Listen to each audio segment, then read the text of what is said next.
Hello everyone, welcome back to my channel. And today I am bringing a new video for you all, a book review. In the first 20-30 seconds, I'll quickly share how I found this book and why I decided to read it.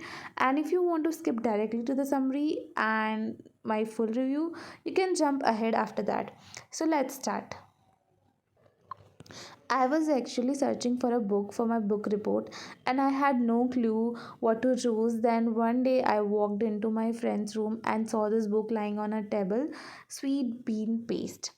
The cover instantly caught my attention. I asked her what's the story about, and she told me it's about three people who feel lonely in different ways and how they become friends despite a huge generational gap.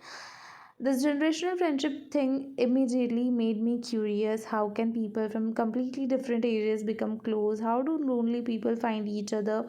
That curiosity made me pick the book.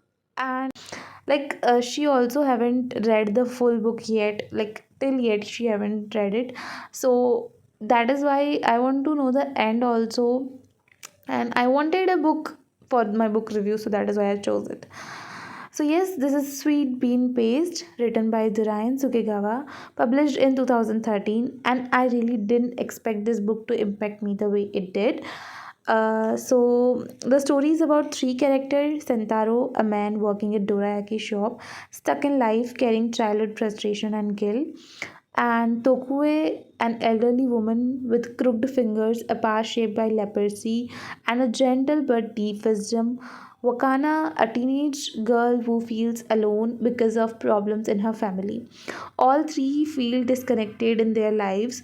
Like one day, Toko visits Sentaro shops and asks if she can work there. At first, she refuses because of her hands, like the crook fingers, and because of her age also. But when he tastes tastes the sweet bean paste she makes, he is shocked. It's so pure and full of emotion. Slowly, Tokue teaches him how to cook with patience, how to listen to the beans, and how food can hold feelings. Wakana, the schoolgirl, also start visiting them and slowly builds a bond with Tokue. These three people, one old, one middle-aged, one young, from a strange but beautiful form a strange but beautiful friendship. Tokue helps both of them understand their own lives, and both of them come to love her as someone who feels like home. And here I stop the summary because I don't want to spoil the ending. Tokue was my favorite character.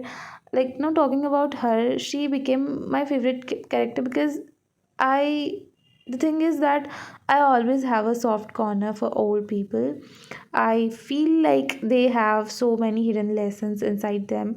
Tokyo went through so much discrimination, isolation, pain, loneliness, yet she still stayed gentle and hopeful.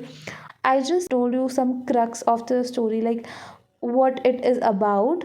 So the thing is that it is like good to go through the book by oneself because that is the main gist comes like when we ourselves read and find the ending. That is the interesting part of, because when we read it by ourselves we feel it, so that is the good thing. So I want you to go with it. If you like the summary, a kind of the lessons and all these things, and want to know it, so you can go through it. Majorly it focused on the disease part, like how they faced the discriminations and what was the disease about, and also the meaning of life.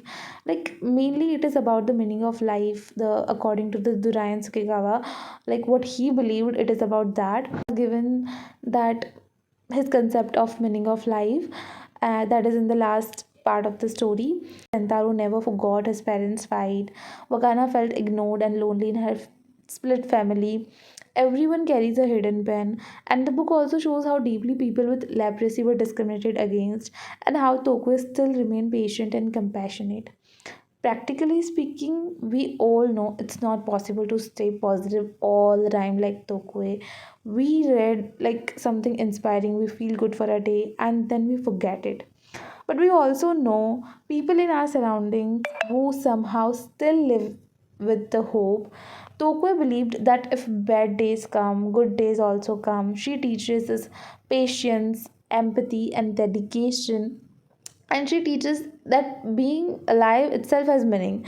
Now, I'm not telling you the ending, and that is on purpose because that curiosity, what happened next, is exactly what makes this book worth reading.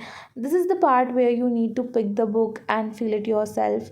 This was my first Japanese book ever, and I genuinely liked it. It made me think about loneliness, connection, pain, hope, and the stories people hide behind their smiles.